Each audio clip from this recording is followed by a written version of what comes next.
You can't really sit here and tell me that these apostles sat down and wrote the Bible that you're reading, quoting here to everybody. Good. Say it one more time. You're reading the opinion of someone who copied it down in like the 13th century. You're going to sit here and tell me it's an eyewitness and comparable to the Holocaust? There's people that were at the Holocaust. There's people who come out here who have been through it. Those people are eyewitnesses. You're talking about the opinions of someone else who wrote down what you're talking about.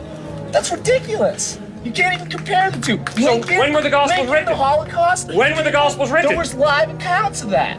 When were the Gospels written?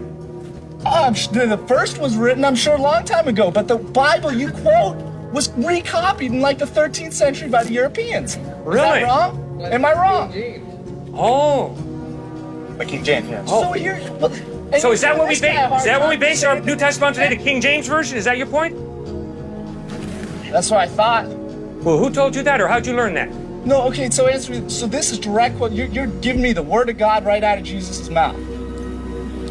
No, I never said that. I never said that Yes, once. you did. No, I did not. Jesus said this, Jesus said that. I never said that the Bible's a word of God. I said the New Testament are accurate historical documents. How do you know what Jesus said? You keep He does. Because the Gospels are accurate historical They're not documents. accurate. They're rewritten. Not what I said. I said- their own opinions and apply them to them. I have never claimed that the Bible is the Word of God. I could never show that. So I never claimed that out here. Instead, what I've claimed is the Gospels of Matthew, Mark, Luke, and No, John you said Jesus are said this, historically Jesus says that. reliable Dead. documents. Did you hear Jesus say it? I mean, how do you know Jesus said these things? Yeah, that's what you're quoting. Obviously, I never heard Jesus say it, How you know Jesus exists? but there were people who were there who heard Jesus say it, and they didn't wrote even down write what it they down. heard. You're talking about someone who told someone else who told someone else who wrote it down, and then someone else, about 1,000 years later, looked at it and said, gee, I think he said this, and wrote it down. Okay, How do you good. know? How can you take that as your life's fact and go around quoting Jesus? You don't even know if that's what he said or not. All right, good, fine. And then you compare it to Let me the answer you. Holocaust or somewhere we have literal witnesses. You can't do that. That's a historical abomination. That's ridiculous. You're comparing apples and oranges. And I know you go from place to place and you've heard all this, you've heard all these questions, everything you say you've heard 100 times and you got your patented response for it, but you have no historical basis at all for any of this crap you're dishing. Okay, let him answer. Yeah, go for it. I've been waiting.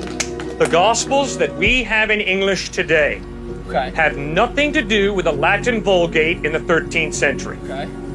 The Gospels that we have in English today are based on over 5,000 Greek manuscripts or pieces of manuscript dated from the 1st century through the 10th century. Greek. The New Testament was written in Greek. Remember Alexander the Great? Before Jesus was born, Alexander the Great did a good job conquering the known world. And he made the common trade language Greek. So the New Testament Gospels were written in Greek. So we don't have this little telephone game of going from Greek to Latin to French to Spanish to English. No, today we have over 5,000 Greek manuscripts or pieces of manuscript from the 1st century through the 10th century, all agreeing to an infinitesimal degree that is the basis of our English translation. Are you a Christian that wants to glorify God through fashion? Well, for a limited time, you can grab our Child of God trucker hat while they're still in stock. Visit the link in our bio to get yours today.